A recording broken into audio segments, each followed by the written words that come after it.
Sweet.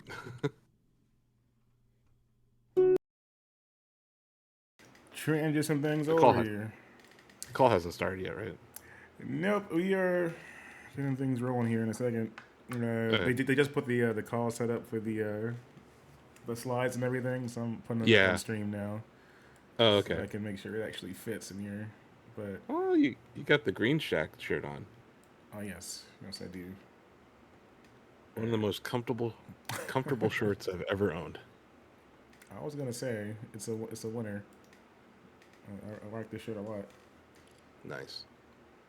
Okay. So yeah, Amazon's out with numbers. This is just such a behemoth like of a company, man. Like I've been going through their numbers and just what a giant company. Like $143.3 billion in sales in a quarter. That seems like a lot. That's up from 127.4 in the previous year. So they're growing. Like, this is a massive company that's growing revenue still at over 10% year over year. I think a highlight of the company in general is Amazon Web Services, right? The hosting stuff that they're doing. That hit 25 billion revenue in the quarter. That's up 17% from the prior year. So it's like a pretty mature company at this point, AWS, but it's still growing pretty rapidly for its size. I did see that they're also in the display ad game. I don't know if you knew that. Like they're competing with Facebook and Google for ads now. I think I remember hearing a little bit about that. So they mentioned like some of their partners. Apparently, they are using Imager is using Amazon for their ads. Oh, okay. I mean, Imager has a lot of ads. Yes, so, yes, indeed. so yeah, they're doing some stuff on that front. Uh, they're making money. They're not spending too much cash. They said they've had a free cash inflow of $50 billion in the last 12 months. That's insane. Yeah, It's just like once again, the I'm scale. kind of in awe, yeah, of the size of this company and how they can continue to execute. And obviously, this is a new CEO and all that stuff, but they do mention AI in their commentary. Said the CEO Andy Jassy and president said the combination of companies renewing their infrastructure modernization efforts and the appeal of AWS's AI capabilities is re-accelerating AWS's growth rate, now at $100 billion annual revenue run rate. So that's like bigger than most companies on Earth, right? Like AWS by itself is like Yeah, bigger than most companies. And I mean, we are heavily dependent on AWS at Shacknews. It's how we host our website. It's the we use it for Shack Pets. They have a AI built into it called recognition, so we use that to prevent illicit images from making it onto the platform. So like it's wild when you like go to AWS and you just look at the amount of services they offer. They are leaps and bounds ahead of everyone else on the internet. And it's because what I find interesting about AWS is their bookstore was doing so well that they built it out of necessity for themselves. They were like, "Hey, we we are selling too much stuff. We need to figure out a better way to set up our website and host things." So AWS was like born out of an internal need at the company, and now it's like the everyone scale needs it. is everywhere. And it's literally everywhere. I know there's like free places to host sites, but most websites that you use are working with AWS in some way. So yeah, that I still think that's kind of the highlight. Um, I find it weird that they own Whole Foods. Like that's still one of the weirdest parts of this earnings report. Um, they don't really break it out as much, but they said that the average uh they launched it, so there's a grocery subscription service for unlimited delivery on orders over $35 from Whole Foods or Amazon Fresh. So it's like Amazon Prime for food. Yeah, they got the Uh, Prime Fresh set up. I have some friends that have used that before. It's like when you're getting things that are directly sent to you, mhm. that have like actual expiration dates on them, or It's just you know, it's kind of wild. Like they own Whole Foods. yeah. Like they just, I don't know. So I don't makes really sure like having like some of that source, like being able I don't I don't know. I try to eat healthy. Obviously yesterday I didn't. I ate Swenson's. yeah, Uh yesterday was a Worth cheat. it. We call that a cheat day. Yeah, that was like a cheat year for me. Uh, but yeah, like so I try to eat healthy, but I've found over the years that Whole Foods is just expensive. It's not necessarily healthy. Yeah, Uh, there's more. I feel like there's more like obscure Brand. products and stuff like that that you can't get other places. Sure. Yeah, like if there's like a kind of sauce that you like, or yeah, there, you'll go to Whole Foods for those specific items. But like here in Canton, we have this place called Earth Fare. So I've been messing with Earth Fare for years because it's like they have everything that I could get at Whole Foods. The prices are closer to fair, and then I also have we have this place. How's it called? Raisin Rack. I like Raisin rack. supporting like That's yeah, a new one. I have not heard th- of that one like before. these are just like local, kind of hippy dippy kind of stores. But like Raisin Rack's been around Canton for like 20 years or so, and they've been selling healthy food that whole time. So like, yeah, I tend to go to like the local health stores instead of Whole Foods. We don't have a Whole Foods in Canton. We don't have a Popeyes in Canton. We don't have a Whole Foods in Canton. And really, every time they build something, it's either a freaking Aldi or a freaking Dunkin' Donuts. Uh, but yeah, like there is a Whole Foods like 20 miles away from here, so I guess I could order delivery from there. But yeah, I just find it weird that they're like they're literally they own Whole Foods. And I don't think it was that good of an acquisition. I don't think it made much sense because it's like this online company acquiring this brick and mortar store. It just felt strange. I mean, I kind of Uh, get it from like the standpoint of like at least here in Chicago, like they have it set up where like it's both a delivery. yeah, like you get the delivery, but you also get like they have their Amazon locker set up inside. So Yeah. if you have like a central location in like downtown area and stuff like that, like you've got access to No, both that side, and then like people can get their that's prints out smart. there and that kind of thing. So That's smart though, because you're gonna get the kind of people who use Amazon lockers want instant gratification and probably are a little wealthier because they're mhm. ordering stuff off of Amazon. So they're already in a store that's for rich people when they get there. And you're gonna get more people going into your store if you have Amazon lockers. I always felt like GameStop should do that. Like they should have lockers for like online orders or something. I mean, I But would, yeah, yeah, when compared to the holiday rush and having like the three counters or whatever, trying to scan through all the Chibi and Funko Pops. You just have so some they lockers mentioned outside for it. I thought this was just interesting. They mentioned the new show from Mr. Beast in their earnings report. Oh, So they said, we've announced plans to create a new series from Mr. Beast, the world's most subscribed to YouTube creator. Which is weird that they're touting a Google property in this, but yeah, Beast Games is set to have 1,000 contestants competing for $5 million. And it's the biggest single prize in the history of television and streaming. The series will premiere on Prime Video in more than 240 countries and territories. I didn't even know there were 240 countries and territories. And it's based on Mr. Beast's popular show. So they are, God, oh, I bet.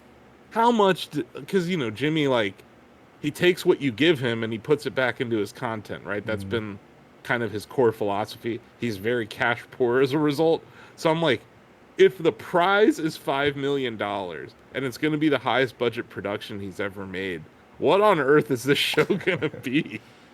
Like, it's going to be wild. I'm going to tune in.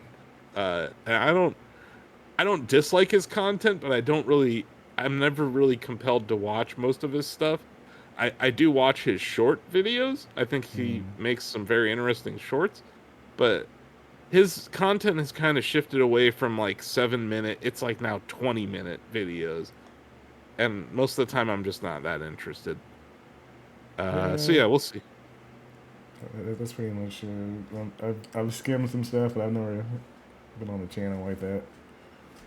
I subscribed to him recently though as just a life hedge because I was like, what if Mr. Beast is just walking around Canton one day and he's like, I got this briefcase full of $10,000 and I'll give it to you if you're subscribed. So I was like, you know what? Just in case I run into him, I want to be subscribed to his channel. So yeah, I did that. But yeah, I just thought it was interesting. Out of all the things that they've done, to mention that specifically, I thought was kind of neat. I'm actually curious if they mentioned Fallout. Yeah, they Mm. do. Uh, we already know this though. The 65 million viewers. It's Yeah, the second it most was massive. second most watched Prime Video content through its first 16 days. Roadhouse attracted 50 million viewers worldwide, Hey, and that's like bad. it's the when you got like they've got the infrastructure, but they've also got like the audience base now with the amount of people that have like some kind of version of a Prime membership. Yeah, Um, it's like and then providing like the actual Fire Sticks and stuff like that too. Um, like you're getting that directly on your feed constantly. Whenever you turn your TV on, basically you're getting an advertisement for whatever new show or. and they just announced a Fire TV partnership with Panasonic for their smart TVs. So those are going to be like I think it's not just the ease of use of Prime Video, but also like It's, putting it in as many yeah, the places as you can scaling has get it. been huge. You And know, they're gonna have a football playoff game next year or next season.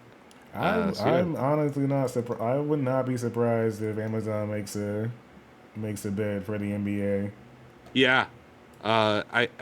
I've already been buying up Bally's channels, Bally's is the reason I haven't been able to watch the freaking Cavs for this entire series.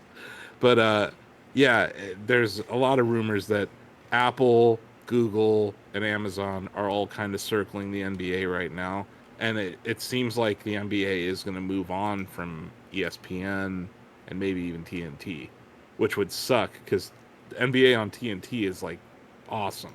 Yeah, Uh, it's been great, but at the same time, like the Warner side of things they're terrible. has made it rough to sustain anything else as far as the brand goes.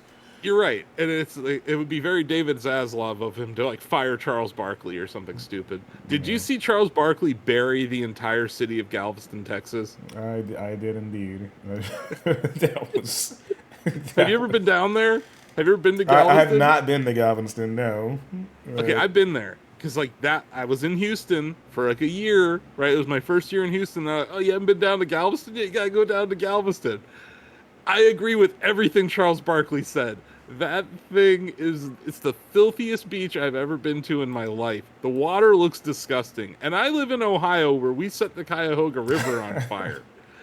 But yeah, like the Gulf, it's like where all the muddy Gulf water is. And like the beach itself is just dirty. It's not that like lush sand. It's like dark, tarry looking sand. mm, I know what It's you're a nice talking place to about. go for a walk. You know, For it's a a nice place walk. to go.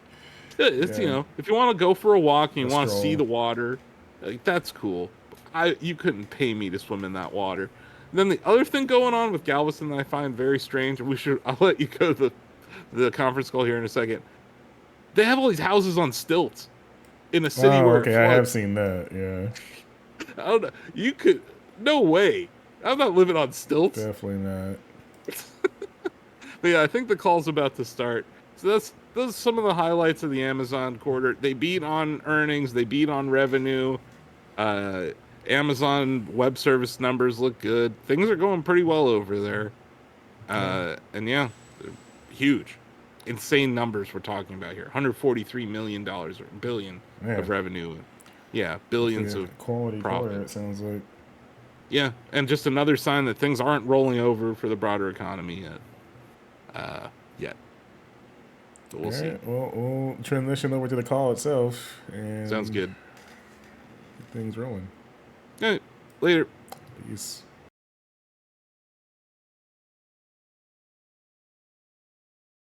Of 2023. Our comments and responses to your questions reflect management's views as of today, April 30th, 2024 only, and will include forward-looking statements. Actual results may differ materially.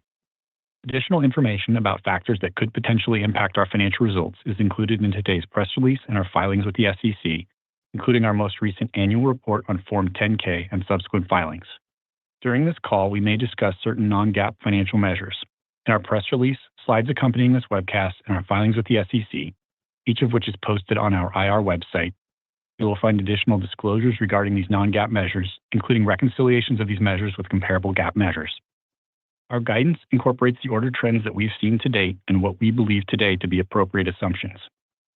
Our results are inherently unpredictable and may be materially affected by many factors, including fluctuations in foreign exchange rates, changes in global economic and geopolitical conditions and customer demand and spending, including the impact of recessionary fears, inflation, interest rates, regional labor market constraints, world events, the rate of growth of the internet, online commerce, cloud services, and new and emerging technologies, and the various factors detailed in our filings with the SEC. Our guidance assumes, among other things, that we don't conclude any additional business acquisitions, restructurings, or legal settlements. It's not possible to accurately predict demand for our goods and services, and therefore our actual results could differ materially from our guidance. And now, I'll turn the call over to Andy. Thanks, Dave. Today we're reporting $143.3 billion in revenue, up 13% year over year, excluding the impact from foreign exchange rates, $15.3 billion in operating income, up 221% year over year, or $10.5 billion, and $48.8 billion in trailing 12-month free cash flow adjusted for equipment finance leases, up $53.2 billion year over year. We remain focused on driving better experiences for our customers while also delivering efficiency improvements. Our financial results are an encouraging reminder of the progress we're making. Starting with our stores business, despite having hundreds of millions of items and the broadest selection available, we remain intensely focused on adding even more selection. One way is to continue adding brands we know our customers want. For instance, in the US, we recently welcomed Clinique and two Gen Z fashion favorites, Parade and Cider, and announced a collaboration with Hardly Ever Worn It in Europe to offer customers pre-owned items from luxury brands. Another way to drive selection is to make it easier for our third-party sellers to add their products to our store. We've recently launched a new generative AI tool that enables sellers to simply provide a URL to their own website, and we automatically create high-quality product detail pages on Amazon. Already, over 100,000 of our selling partners have used one or more of our Gen AI tools. We remain focused on making sure we're offering everyday low prices, which we know is even more important to our customers in this uncertain economic environment. As our results show, customers are shopping but remain cautious, trading down on price when they can, and seeking out deals. In Q1, we helped customers save with shopping events worldwide, including our first big spring sale in Canada and the US. We also held spring deal days in Europe and a Ramadan event in Egypt, Saudi Arabia, and the UAE. Delivery speed really matters to customers, and we've continued to get faster while improving our safety performance. In this past Q1, we delivered to Prime members at our fastest speeds ever. In March, across our top 60 largest U.S. metro areas, nearly 60% of Prime members' orders arrived the same or next day. And globally, in cities like Toronto, London, and Tokyo, about 3 out of 4 items were delivered the same or next day.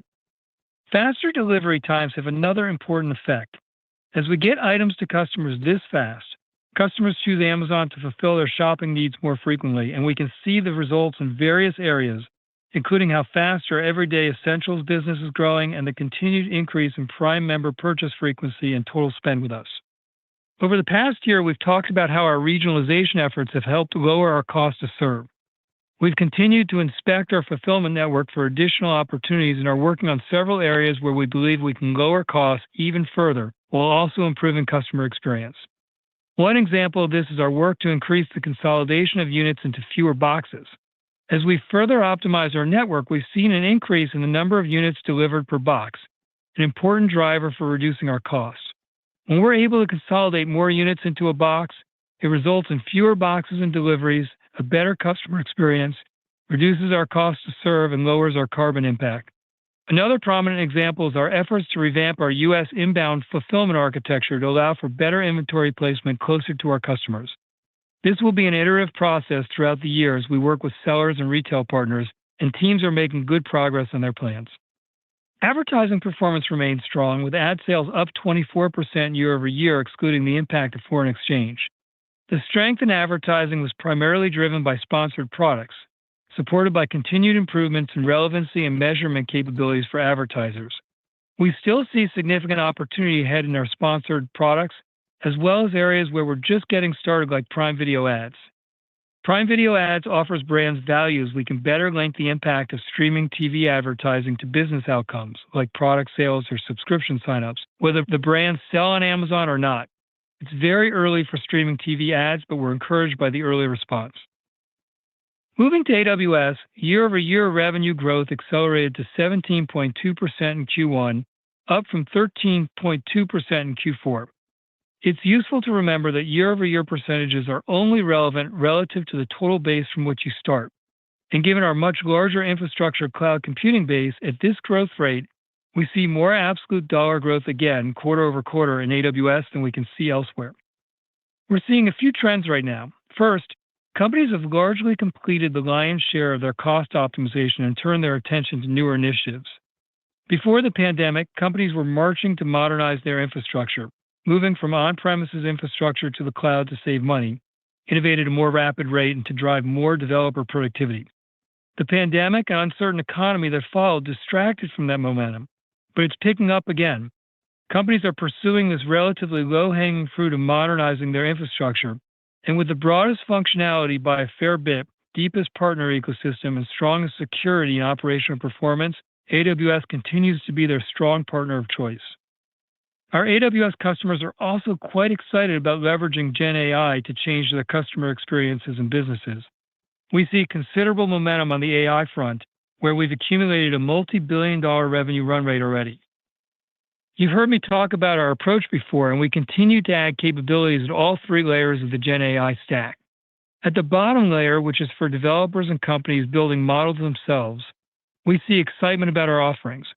We have the broadest selection of NVIDIA compute instances around, but demand for our custom silicon, Trainium and Inferentia, is quite high given its favorable price-performance benefits relative to available alternatives.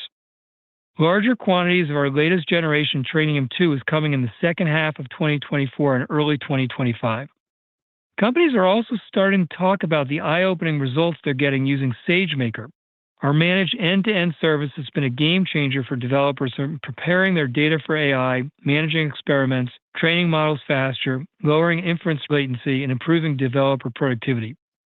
Perplexity AI trains models 40% faster in SageMaker. Workday reduces inference latency by 80% with SageMaker, and NatWest reduces its time to value for AI from 12 to 18 months to under 7 months using SageMaker.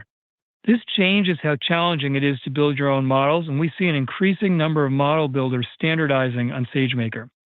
The middle layer of this stack is for developers and companies who prefer not to build models from scratch, but rather seek to leverage an existing large language model, or LLM, customize it with their own data, and have the easiest and best features available to deploy secure, high-quality, low-latency, cost-effective production Gen AI apps. This is why we built Amazon Bedrock, which not only has the broadest selection of LLMs available to customers, but also unusually compelling model evaluation, retrieval augmented generation, or RAG, to expand models' knowledge base, guardrails to safeguard what questions applications will answer, agents to complete multi-step tasks, and fine-tuning to keep teaching and refining models. Bedrock already has tens of thousands of customers, including Adidas, New York Stock Exchange, Pfizer, Ryanair, and Toyota. In the last few months, Bedrock's added Anthropic's Claude 3 models, the best-performing models on the planet right now, Meta's Llama 3 models, Mistral's various models, Cohere's newest models, and new first-party Amazon Titan models. A week ago, Bedrock launched a series of other features, but perhaps most importantly, custom model import. Custom model import is a sneaky big launch as it satisfies a customer request we've heard frequently and that nobody has yet met. As increasingly more customers are using SageMaker to build their models, they're wanting to take advantage of all the Bedrock features I mentioned earlier that make it so much easier to build high-quality production-grade Gen AI apps. Bedrock Custom Model Import makes it simple to import models from SageMaker or elsewhere into Bedrock before deploying their application. Customers are excited about this, and as more companies find they're employing a mix of custom-built models along with leveraging existing LLMs, the prospect of these two linchpin services in SageMaker and Bedrock working well together is quite appealing. The top of the stack are the Gen AI applications being built, and today we announced the general availability of Amazon Q, the most capable generative AI-powered assistant for software development and leveraging companies' internal data. On the software development side, Q doesn't just generate code, it also tests code, debugs coding conflicts, and transforms code from one form to another. Today, developers can save months using Q to move from older versions of Java to newer, more secure and capable ones. In the near future, Q will help developers transform their .NET code as well, helping them move from Windows to Linux. Q also has a unique capability called agents, which can autonomously perform a range of tasks, everything from implementing features, documenting, and refactoring code to performing software upgrades. Developers can simply ask Amazon Q to implement an application feature, such as asking it to create an Add to Favorites feature in a social sharing app, and the agent will analyze their existing application code and generate a step-by-step implementation plan, including code changes across multiple files and suggested new functions. Developers can collaborate with the agent to review and iterate on the plan, and then the agent implements it, connecting multiple steps together and applying updates across multiple files, code blocks, and test suites. It's quite handy. On the internal data side, Most companies have large troves of internally relevant data that resides in wikis, internet pages, Salesforce, storage repositories like Amazon S3, and a bevy of other data stores and SaaS apps that are hard to access. It makes answering straightforward questions about company policies, products, business results, code, people, and many other topics hard and frustrating. Q makes this much simpler. You can point Q at all of your enterprise data repositories, and it'll search all this data, summarize logically, analyze trends, and engage in dialogue with customers about this data. We also introduced today a powerful new capability called Q Apps, which lets employees describe in natural language what apps they want to build on top of this internal data, and Q Apps will quickly generate that app. This is going to make it so much easier for internal teams to build useful apps from their own data. Q is not only the most functionally capable AI-powered assistant for software development and data, but also setting the standard for performance. Q is the highest known score and acceptance rate for code suggestions, outperforms all other publicly benchmarkable competitors on catching security vulnerabilities, and leads all software development assistants on connecting multiple steps together and applying automatic actions. Customers are gravitating to Q, and we already see companies like Brightcove, British Telecom, Datadog, GitLab, GoDaddy, National Australia Bank, NCS, NetSmart, Slalom, Smartsheet, Sun Life, Tata Consultancy Services, Toyota, and Wiz using Q, and we've only been in beta till today. I'd also caution folks not to overlook the security and operational performance elements of these Gen AI services. It's less sexy, but critically important. Most companies care deeply about the privacy of the data in their AI applications and the reliability of their training and production apps. If you've been paying attention to what's been happening the last year or so, you can see there are big differences between providers on these dimensions. AWS has a meaningful edge, which is adding to the number of companies moving their AI focus to AWS. We expect the combination of AWS's re-accelerating growth and high demand for Gen AI to meaningfully increase year-over-year capital expenditures in 2024, which, given the way the AWS business model works, is a positive sign of the future growth. The more demand AWS has, the more we have to procure new data centers, power, and hardware. And as a reminder, we spend most of the capital up front, but as you've seen over the last several years, we make that up in operating margin and free cash flow down the road as demand steadies out. And we don't spend the capital without very clear signals that we can monetize it this way. We remain very bullish in AWS. We're at a $100 billion plus annualized revenue run rate, yet 85% or more of the global IT spend remains on premises.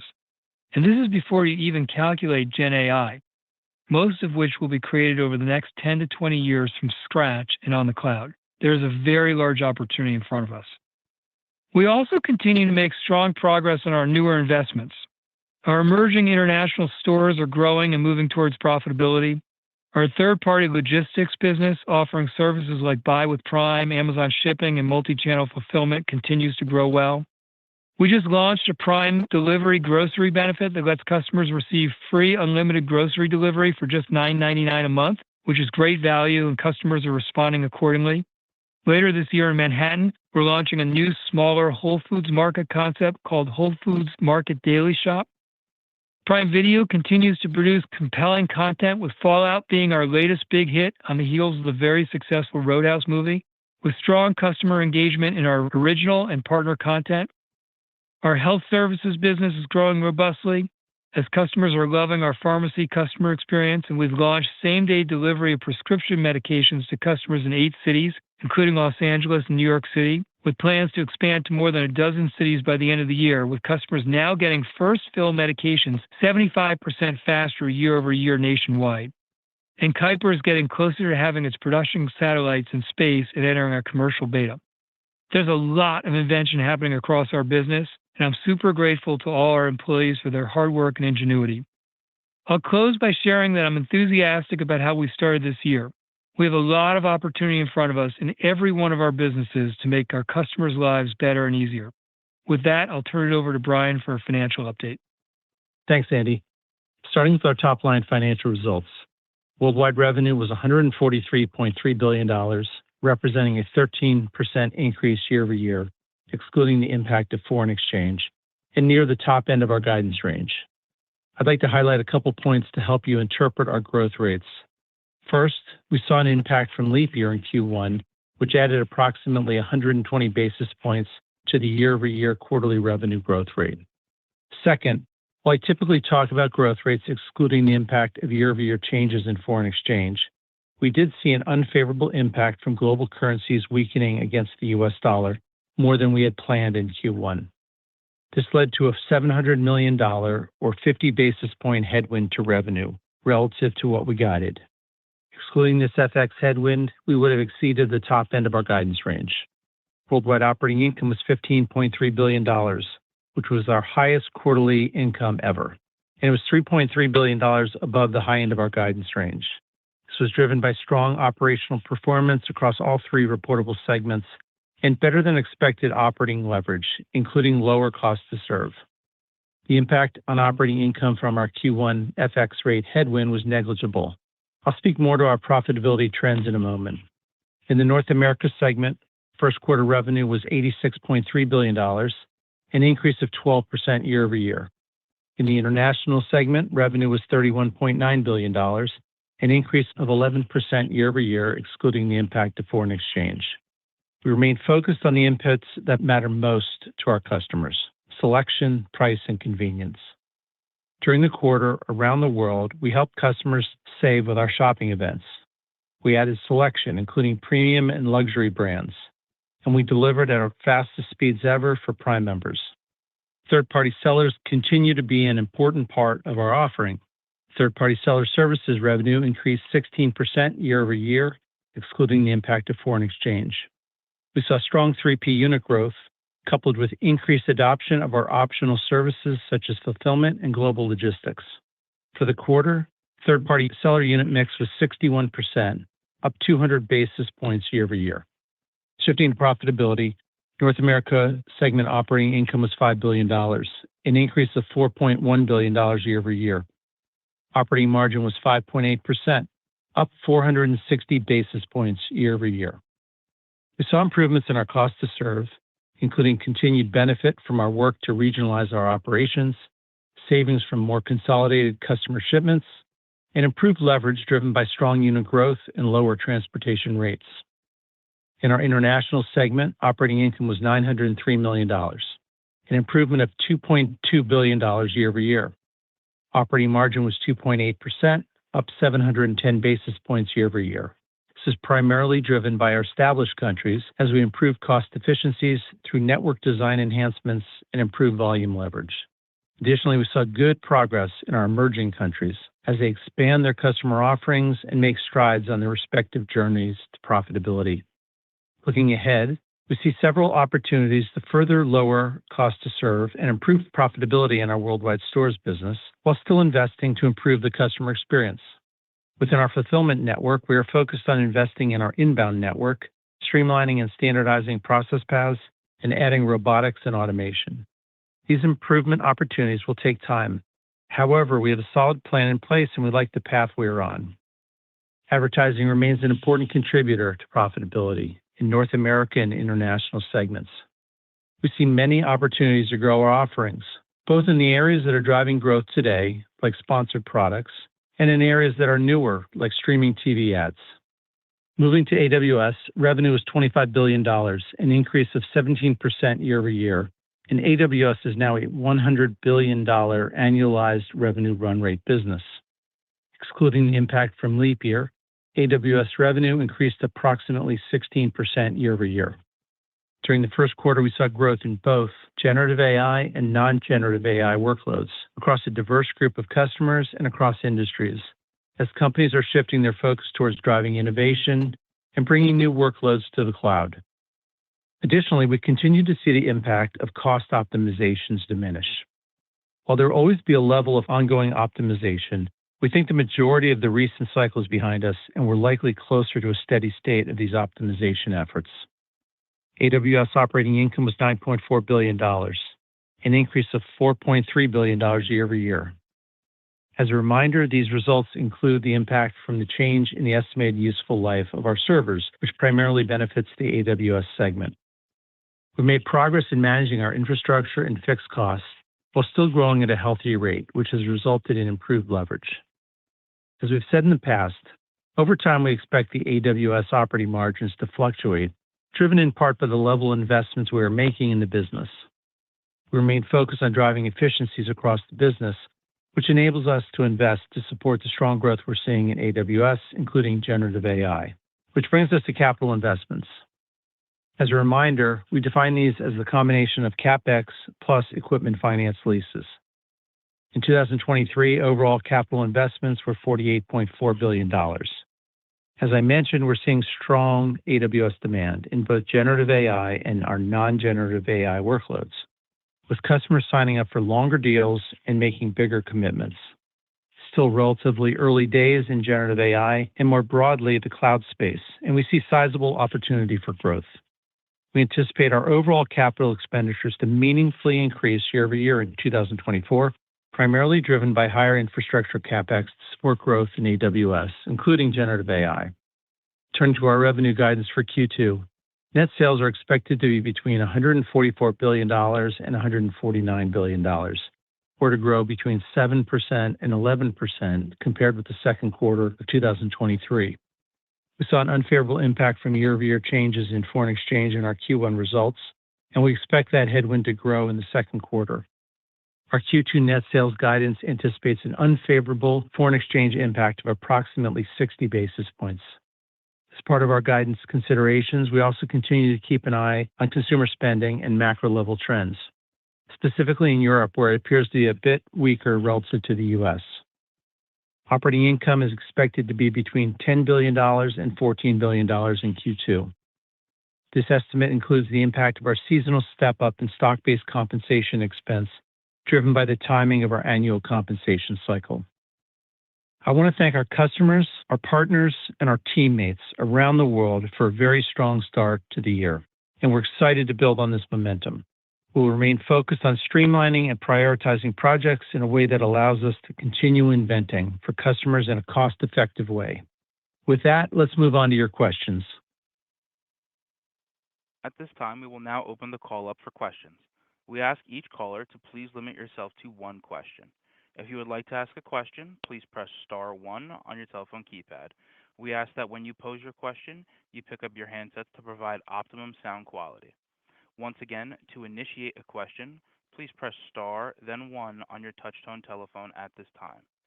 Please hold while we poll for questions.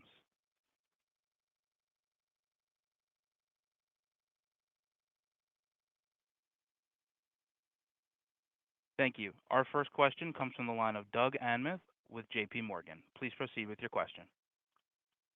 Thanks so much for taking the question. Probably for both Andy and Brian.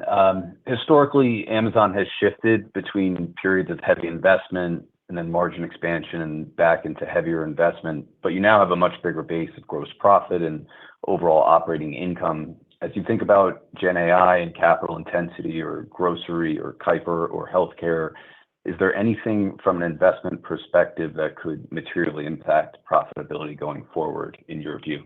Thanks. Hi, Doug. Yeah, we have historically always mentioned that, and you have seen like a pendulum shift sometimes between profitability and investment. I think we're at the stage now where we're doing both at the same time continually. So we are more apt to talk about the specific investments that we're making and how that might impact our short-term outlook. So if you look at the progress we made on operating income and free cash flow over really the last 18 months, a lot of it's driven by improvements in our stores business, lower cost to serve. We've talked about regionalization efforts and how that's moving into inbound areas now. Advertising has been growing strong, and AWS has been strong, and you even saw AWS margins increase 800 basis points sequentially off Q4. A lot of that's driven by cost controls and expanding revenue on the top line and lower cost structure throughout the company. We do see, though, on the CapEx side that we will be meaningfully stepping up our CapEx, and the majority of that will be in our to support AWS infrastructure and specifically generative AI efforts. So I would expect that will increase. It will increase depreciation definitely in that segment. On the when we're talking about CapEx right now, In Q1, we had $14 billion of CapEx. We expect that to be the low quarter for the year. As Andy said earlier, we are seeing strong demand signals from our customers and longer deals and larger commitments, many with generative AI components. So those signals, are giving us confidence in our expansion of capital in this area. And as he also mentioned, we've done this for 18 years. We invest capital and resources up front.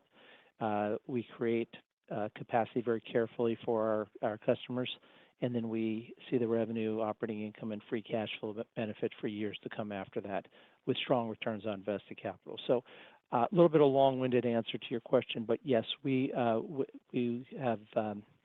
but the main issue that we'll see in the near term is additional CapEx, and we've talked about that. And we continue to see strong CapEx performance in our stores business. Most of that will be related to modest capital or capacity increases, additions to our same-day fulfillment network, and some Amazon logistics upgrades to the fleet. But for the most part, what you'll see is really going to be on the AWS side. Yeah, I just would add briefly, just to summarize. I understand where the question's coming from, Doug, and I think we're in a position to do both. Is the short answer. I think there's actually an opportunity in our existing large businesses and the stores business, along with advertising and AWS. There's a lot of growth in front of us, and I think we're investing in a meaningful way. But I think we also, as we've been pretty consistent about, don't believe that we're at the end of what we can do in terms of improving our cost structure on the stores side. Yeah, I think there are really unbelievable growth opportunities in front of us. And I think what people sometimes forget on the AWS side, it's a $100 billion revenue run rate business that where still 85+% of the global IT spend is on premises. And if you believe that equation is going to flip, which we do, it means we have a lot of growth in front of us, and that's before the generative AI opportunity, which I don't know if any of us have seen a possibility like this in technology in a really long time. For sure since the cloud, perhaps since the internet. And unlike in the cloud, where so much there's a lot of work to be done to move from on-premises to the cloud. People do it and they get value out of it, which is why they modernize their infrastructure. But it's work. All of this generative AI set of workloads, which will transform every experience, are going to be built from scratch on the cloud, largely. And so it's just tremendous opportunities there, along with some of the other areas that we're investing that are really early stage. So I think it's both for us. And our next question comes from the line of Ross Sandler with Barclays. Please proceed with your question. Hey guys, somewhat related question on CapEx intensity in AWS. So I think the CEO of Anthropic has said that I think the next generation of models cost in the neighborhood of $1 billion to train. This would be like Claude 4, I guess, high end. And then the generation after that might be as much as $10 billion to train. So is this something that you feel like the industry will do on top of AWS? Do you feel like Olympus and some of the stuff you're doing in-house needs to kind of stay at the state of the art, or can others do that? And then how much did all this training have an impact on the acceleration that you saw in 1Q for AWS revenue? Thank you. Well, Ross, I would tell you that we have seen kind of three, I'll call it macro trends that I think are contributing to AWS's performance, at least in the last quarter. I think, first of all, I think the lion's share of cost optimization is behind us. I think companies will be smart and have learned a lot over the last number of months in how they run their infrastructure in the cloud. But I think the lion's share of the cost optimization is behind us. And I think people have moved to newer initiatives that I would, at a macro level, describe as modernizing their infrastructure and then trying to drive value out of generative AI. On the former, I think we were on this march before the pandemic where most companies were trying to figure out how to move from on-premises to the cloud because it's more cost-effective and it's faster to innovate and they get real developer productivity. And then the pandemic hit, and people were in survival mode, and then the uncertain economy led people to save costs wherever they could, and they got distracted on that. But they're back to pursuing and figuring it out because it's low-hanging fruit for them, and we see very significant growth in that space. And at the same time, we're seeing very significant momentum in people trying to figure out how to run their generative AI on top of AWS. I mentioned we have a multi-billion-dollar revenue run rate that we see in AI already, and it's still relatively early days. And I think that there's, at a high level, there's a few things that we're seeing that's driving that growth. I think, first of all, there are so many companies that are still building their models, and these range from the largest foundational model builders like Anthropic, you mentioned, who every 12 to 18 months are building new models. And, those models consume an incredible amount of data with a lot of tokens, and they're significant to actually go train. And a lot of those are being built on top of AWS, and I expect an increasing amount of those to be built on AWS over time because our operational performance and security, and as well as our chips, both what we offer from NVIDIA, but if you take Anthropic as an example, they're training their future models on our custom silicon on Trainium. And so I think we'll have a real opportunity for a lot of those models to run on top of AWS. I think the thing that people sometimes don't realize is that while we're in the stage that so many companies are spending money training models, once you get those models into production, which not that many companies have, but when you think about how many generative AI applications will be out there over time, most will end up being in production when you see the significant run rates. You spend much more in inference than you do in training because you train only periodically, but you're spitting out predictions and inferences all the time. And so we also see quite a few companies that are building their generative AI applications to do inference on top of AWS. And a lot of that has to do with the services. And, the primary example we see there is how many companies, tens of thousands of companies already are building on top of Amazon Bedrock, which has the largest selection of large language models around and a set of features that make it so much easier to build a high-quality, cost-effective, low-latency, production-grade generative AI application. And so we see both training and inference being really big drivers on top of AWS. And then you layer on top of that the fact that so many companies, their models and these generative AI applications are going to have the most sensitive assets and data, and it's going to matter a lot to them what kind of security they get around those applications. And if you just pay attention to what's been happening over the last year or two, not all the providers have the same track record, and we have a meaningful edge on the AWS side, so that as companies are now getting into the phase of seriously experimenting and then actually deploying these applications to production, people want to run their generative AI on top of AWS. And the next question comes from the line of Brian Nowak with Morgan Stanley. Please proceed. Great. Thanks for taking my questions. I have two. The first one is on cost to serve. I appreciate all the color in the shareholder letter and even tonight on cost to serve. Andy, maybe could you just help us quantify a little more how to think about some of your North Star cost to serve goals over the next couple of years, and what could that mean for potential accompanying reasonable ranges of outcomes for North America retail margins through all of that? And then the second one, if cost to serve does improve, I think it should lead to significant incremental cash flow, even with more CapEx. So just remind us again how you sort of think through the philosophy of returning capital to shareholders in addition to continue to invest for the long run. Thanks. Hey, Brian, this is Brian. I will start with your second question. So as far as dividends or buybacks or any other capital structure moves, we don't have anything to share with you on that today. But, I'll reacquaint you with our general philosophy. So our first priority is to invest in to support the growth opportunities and long-term investments within our businesses. And generally, we still have many opportunities to put that capital to use that would generate meaningful returns, especially as you've heard in generative AI. So, we have a great deal of passion on that and conviction on that as well. We are reaching a different stage of free cash flow. As you mentioned, we had negative free cash flow for 2 years, 21 and 22, immediately after the pandemic, as we had doubled the size of our operations network and had a lot of other expenses. That was followed by 2023 when we had our highest free cash flow ever. So, and those trends have carried into Q1. So we feel good about the free cash flow. We are, again, still anticipating a higher CapEx this year.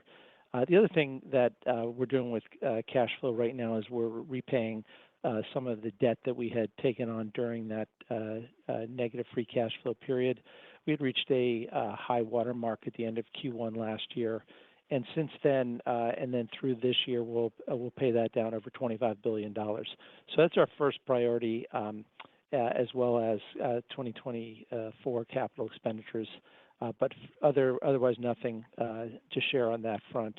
I'll tee up Andy on the storage profitability, because I know there's always generally the comment about how high can operating margins go and how do they compare to historic trends.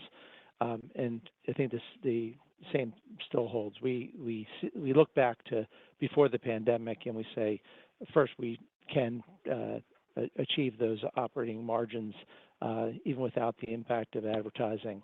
And we're not quite there yet, but we're not limiting ourselves to that. We're looking for ways to, again, turn over every rock, look at every process and everything that we do on the logistics side, and see how can we get our cost structure down, and how can we get speed up and selection up. So it's working on a lot of fronts there, but cost is certainly front and center as we meet and improve customer experience. And the next question comes from the line of Youssef Squali with Truist Securities. Please proceed. Great. Thank you very much. Andy, on logistics, in September, you launched Amazon Supply Chain. Can you just help us understand the opportunity you see there? Where are you in that journey to build logistics as a service on a global basis? And does that require a step function increase in CapEx? Thank you. Yeah, thanks for the question, Youssef. I think that it's interesting what's happening with our the business we're building in third-party logistics, and it really kind of in some ways mirrors some of the other businesses we've gotten involved in. AWS being an example of it, even though they're very different businesses. In that we realized that we had our own internal need to build a bunch of these capabilities, and we figured that there were probably others who had those same needs, and we decided to build services out of them. So, as our business has grown, it turns out to be pretty hard work to actually import items from overseas, get them through customs and through the border, and then ship them from that point to various facilities. And then it turns out that you don't want to store those facilities in fulfillment centers because that space is really scarce. So you'd like to have them in upstream storage facilities that are very inexpensive. And then you'd like to have a way to be able to know when your more scarce supply in the fulfillment centers needs replenishment and be able to do it automatically from those upstream storage facilities. And so all of those were capabilities that we had to build for ourselves to be able to operate our stores business in the way that we wanted to and that our sellers wanted to. And so we built that capability for ourselves first, and then we opened up those services as individual services to our sellers. And so we help sellers. We have a service that allows them to get items through the border and through customs. We have a service that allows them to ship from customs to various facilities, whether they're our own or theirs, separate ones.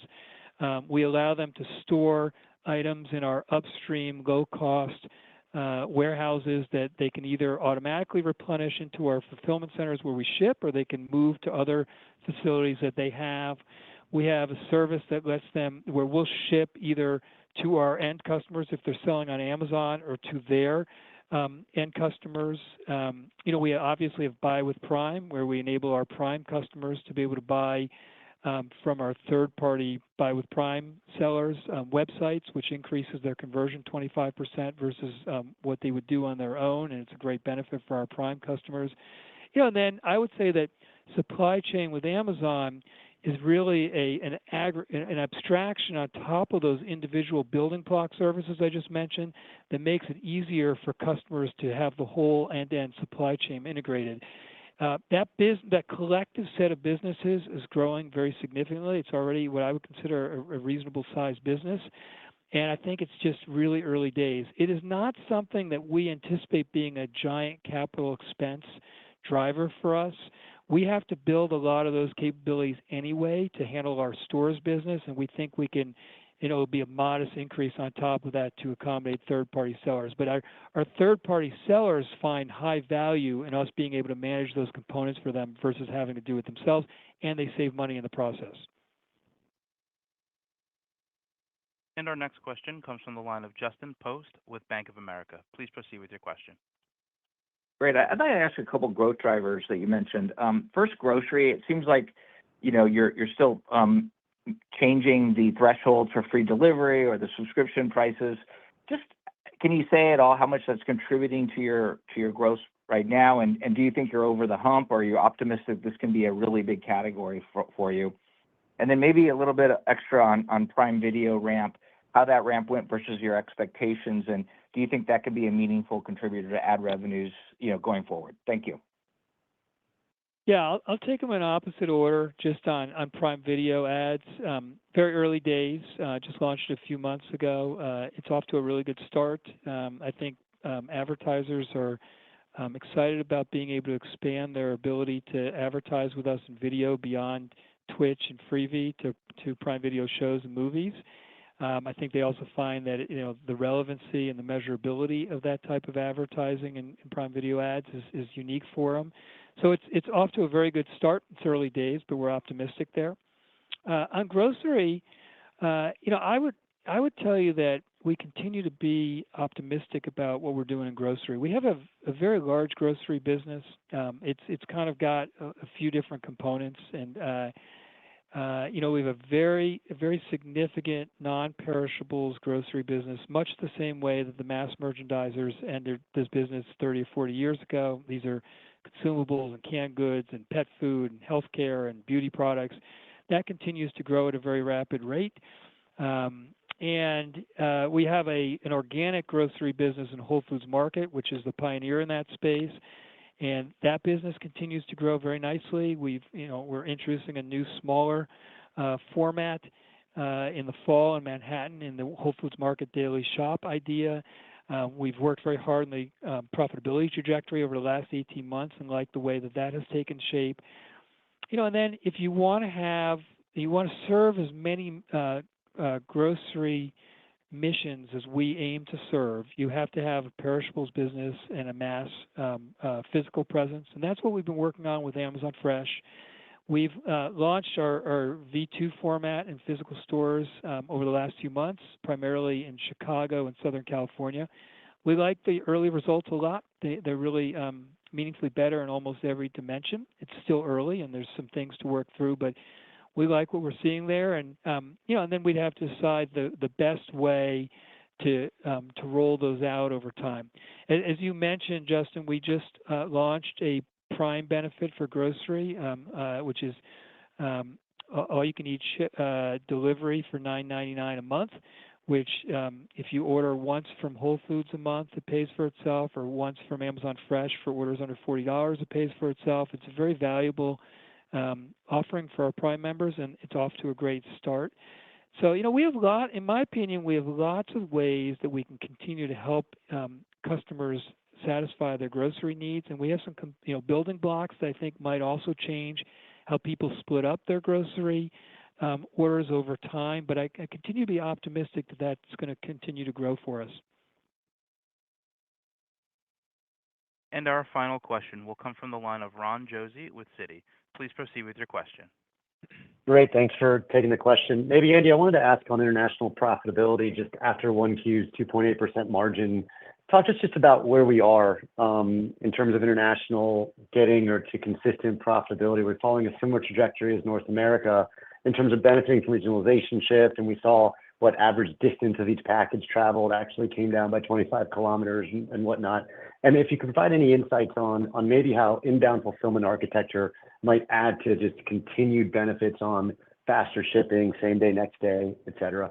Thank you, Andy. Hey, Ron, I'm going to start with this one on international profitability. So, yes, in the quarter, our operating income was $902 million. And if you've watched that, we've seen a steady progression in operating income in our international segment. It's up $2.2 billion year over year. So we like the trend there. It breaks down into a few areas. I would say the established countries of Europe, Japan, as well as the UK are following a lot of the same trajectory as in the United States. They are profitable in their own right. They are, adding selection. They're adding new features like grocery. They're adding to their Prime benefits, and a lot of the work that we do in the United States carries over there. The second group is the emerging countries, and of course, we've launched 10 new countries in the last 7 years. Each of those has its own particular trajectory on profitability. The first thing we see there is having a good customer experience, having people sign up for Prime. A lot of times our Prime Video benefits help with that. Then work on our cost structure as we get scale, add advertising and other things, and eventually what we see is a break-even. Countries break even, and then they make positive income and free cash flow, and are more of a contribution to the positive contribution to the international segment. So we're seeing both the emerging and the established improving, and we like the trajectory, and I think you'll see more of it as we move forward. Yeah, I would add a few things. I mean, I'm again quite bullish on our international stores business. It's already a very large business. We've added a number of countries that are on the right trajectory, as Brian just indicated, and it's going to be a big, profitable business for us, and I really like the direction it's headed. I'll take also just the second part of your question, just really around continuing to work on cost structure. I'd say, first of all, on the regionalization side, which we've talked a lot about the last year, it may sound a little boring to talk about because we talked about it a lot of times, but I just tell you that we're not done there. A lot of the work that we've done, we still have opportunities to refine and to get more value out of that. And a lot of what we learned on the regionalization side in the U.S. was in part inspired from what we saw in Europe, which in many ways is set up as a regional network because of the nature of how close those countries are to one another. And I would say we have also learned lessons from what we've done in the U.S. that we're going to be able to apply to our international operations as well. I think we see additional opportunities in all sorts of places, a good example of which is just how and where we inbound items to. The architecture we've had set up has largely had people inbounding to a couple places, and then we took, we spent a lot of effort and time and expense in breaking those down and shipping them to lots of other places. And we believe we can be much more efficient in how we use the inbound network and how we partner with our sellers. Part of what we did with our change in seller fees, we lowered the outbound fees in a meaningful way, but then we added an incentive for our sellers to inbound into locations that allow us to be more cost following and allow both our sellers and us to enjoy in those cost savings when we're able to do so. And we're seeing very optimistic signs there too. I think we're still early with respect to how we can continue to optimize the number of units per box, which has all sorts of good benefits. And then I'd just also say that it's been really interesting to watch the same-day facilities evolution in our fulfillment network. And I think a lot of people have made the assumption over the last few years that faster speeds are going to mean higher costs, and that is not the case if you build the infrastructure with the right building blocks the way we have over the last couple of years. And our same-day facilities are our least expensive facilities in the network. We still have a fraction of the number of those that we will have in the U.S. and that we'll have in other parts of the world, which will, again, both change our cost structure while increasing speed. So I don't think we're at the limits of what we can do. It's not going to all happen in 1 year. We're going to be working hard at this and inventing at this for several years, but I think we have a lot of upside in front of us. Thank you for joining us on the call today and for your questions. A replay will be available on our investor relations website for at least 3 months. We appreciate your interest in Amazon and look forward to speaking with you again next quarter. And ladies and gentlemen, that does conclude today's teleconference. You may disconnect your lines at this time. Thank you for your participation.